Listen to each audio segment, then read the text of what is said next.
বিসমিল্লাহির রহমানির রহিম। দেশ ও দেশের বাহির থেকে যে যেখান থেকে আমার ভিডিওটা দেখছেন সবাইকে জানাই আসসালামু আলাইকুম। আশা করি আল্লাহর রহমতে সকলে সুস্থ এবং সবল আছেন। আলহামদুলিল্লাহ আমি আপনাদের দোয়া অনেক ভালো আছি।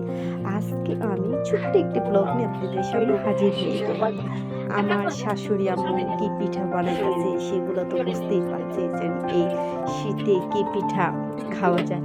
আম্মু সেই আমরা তখন ঢাকায় থেকে আসছি, আসার পর আম্মু বলতেছে কি আজকে তোমাদের ডিজাইনের পিঠা খাওয়া। সকালে আমাদের চাপড়ি খাওয়াইছে, চাপড়ি পিঠা মানে চাপড়ি এ পর্যন্ত খাইছি আমি। সকালে মন ভরে চাপড়ি খেয়েছি, 3 পদের ভর্তা আর মনে করেন ডালের চাপড়ি।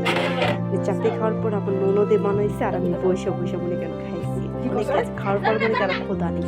তারপরে আম্মু পিঠা বানাইলো, তারপরে এই আগে শিরাটা বানাইতেছি, ওইটা আমি আবার দেখতেছি আম্মু কি দিয়ে শিরা বানাইতেছে। আম্মু ওটাতে শিরা বানালো, শিরা বানানোর পরে তারপর আমি আবার এই করতেছি আম্মু আমি একটু ভিডিও করি, ওর আমি ভিডিও করে সে কথা বলতেছি। এক কথা বলার পরে ঠিক আছে। তারপরে এই চাপড়িগুলো আমি এই চাপড়ি ছবিগুলো নিতে পারিনি, ভিডিওগুলো যখন করে হঠাৎ করে শ্বশুর বাড়িতে আসছে বুঝতেই তো পারতেছে এভাবে করবো, তখন নিয়ে নিয়েছে, তখন আবার আমি নিলাম। তারপরে যেখানে 3 পদের ভর্তা, সস পাতার ভর্তা, চিংড়ি ভর্তা, মরিচ বাটা, মানে লোক চাল অসাধারণ। অনেকদিন পরে খাবার খাইছি, খাইতে এত মানে আমি গলা পর্যন্ত খাইছে। খাওয়ার পর আর ভাতের কথা মনে ছিল। তারপর যে শাশুড়ি রাত্রেবেলা আবার ভিজানো পিঠা বানাইছি আমাদের এখানে, সব ভিজাইছে আর পিঠাগুলা। তারপরে কি ভাজি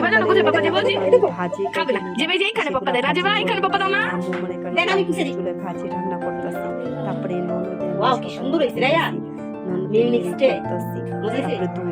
চুলে বসে এই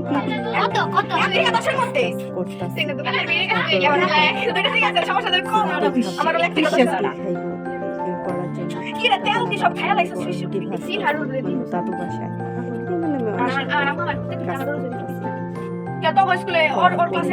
তারপরে ভাগ্নিরা সবাই মিলেমিশে সবাই আমাকে মানে ভাগ্নির হাতে খাবার খেলাম। এর আগে বিরিয়ানি রান্না করে খাইছি। তারপরে হ্যাঁ মানে শ্বশুর বাড়িতে কি ভালোই লাগে, আনন্দ যখন থাকে, ননদরা থাকে, ভাগ্নিরা তখন ভালো লাগে। আর আমার শ্বশুর বাড়ি থেকে আগে বেশি মজা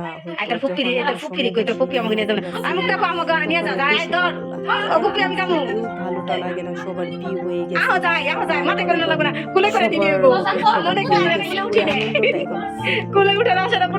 লাগে না।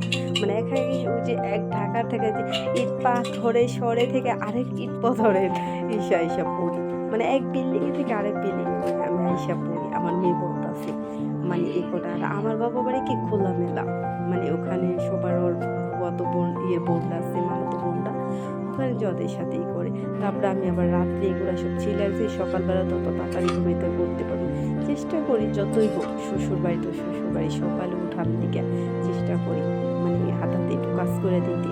তারপরে ফুপু আছে, ফুপু তো কাজ করে দিতে থাকে। তারপরে আমি আবার তেমন একটা ভাবে ভিডিও করতে গেলে ছোটো ছোটো একটু স্ক্রিপ্ট নিয়ে আমি একটা ভিডিও বানাইছি। তারপরে এখানে পরোটা ভেজে নিলাম, সকালে পরোটা, তারপরে এখানে লাউ ভাজি দিয়ে পরোটা, তারপরে ডিম পোস্ট এগুলা দিয়ে মেয়েরা সকালে নাস্তা করবো মেয়ে, তারপরে ভাগ্নে আমরা সবাই মিলেমিশে সকালে নাস্তাটা করবো। অবশ্যই যদি আমার ভিডিও কোনো খারাপ কিছু থাকে অবশ্যই ক্ষমা দৃষ্টিতে দেখবেন। আর যদি আপনাদের ভালো লাগে অবশ্যই একটা লাইক ভিডিওটা দেখার চেষ্টা করবেন। অনেক কষ্ট করে ছোটো ছোটো স্ক্রিপ্টগুলি করছে, হাতে করছে, অনেক সময় ভিডিওটা কি সুন্দর হয়, অনেকে বলবেন কাঁপতাছে, অনেকে এক সাইড উঠছে এক সাইড উঠে নেই। অথচ কি আমি এখানে ভিডিওটা করছি আমার হাতের মধ্যে রেখে, এক হাতে মোবাইল আর এক হাতে রুটি ভাজতেছে, তাই মনে করে কীভাবে আমি ভিডিওটা করতেছি আর এখান থেকে স্ট্যান্ড নিয়ে ভিডিও করতেছি, আবার লজ্জাও লাগতেছি কেউ দেখে ফালাইব এরকম। আমি সবাই তো আর এক গ্রামের মানুষটা একজনে একভাবে করে ভিডিওটাকে আমি তো এখানে খারাপ কিছু উঠাই না, কিন্তু অনেক খারাপভাবে দৃষ্টিতে দেখতে পারতেছে এরকম। এটা তো বুঝতেই পারতেছে আমরা যারা করি সবাই এটা বুঝি। তারপরে এখানে অবশ্যই সব পরোটাগুলো আমি ইউটিউবে লাল লাল করে ভেজে নিলাম।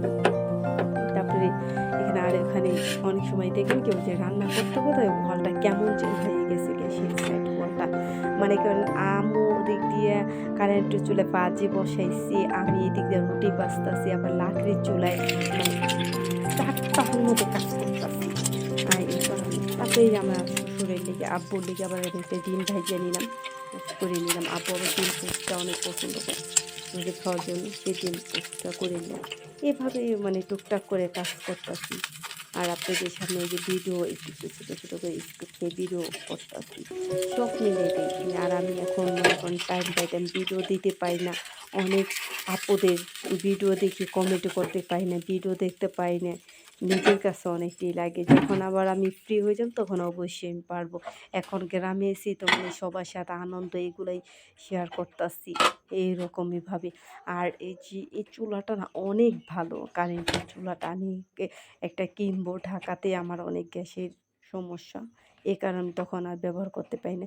আবার আম্মু দেখি কি ডিম এগুলো আম্মু আবার এই কাছে আমি কি ডরে করি না কি লিগে জোতে হুনি আমো তো একটা টেনশন নাম কে হুনু না বুঝবো না মানে অনেক কাজ হয়ে যায়। এই যে ভিজানো পিঠা, আমি ওই ভিজানো পিঠাগুলো অনেক মজা ছিল, না না ভাই কইলে কি জানো ভাবে দিচ্ছি মানে উঠানো যায় না, এটা পুরোটা ভরা ছিল ভিজানো পিঠাগুলো, মানে ওঠা যায় না। আর আমি এই না তোমরা পছন্দ করি না, না করলেও কি মানে আচ্ছা তাহলে আমগো দুটো জামুরি বানা দেন 100 টাকা দিলে কেন বাকো দে ভাইরা ফুচকা জামুরি নেন আপনি বানান ফুচকা খাইতাছি, আর ফুচকাটি অনেক মজা ছিল।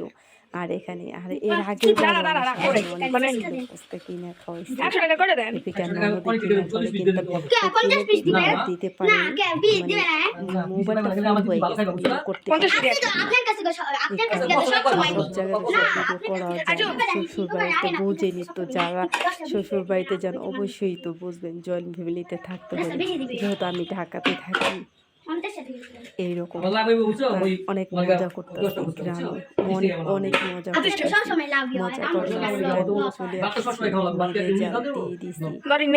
ঢাকাতে চলে যাব কিন্তু ইচ্ছা করতেছে না, বলতেছে আর কয়েকদিন থাকি, আর কয়েকদিন থাকি, যাইতে তো না যাইবার উপায় নেই, পড়ালেখা এই সব মিলিয়ে করতেছি। মানে ঢাকাতে গেলে সব এগুলা মিস করি।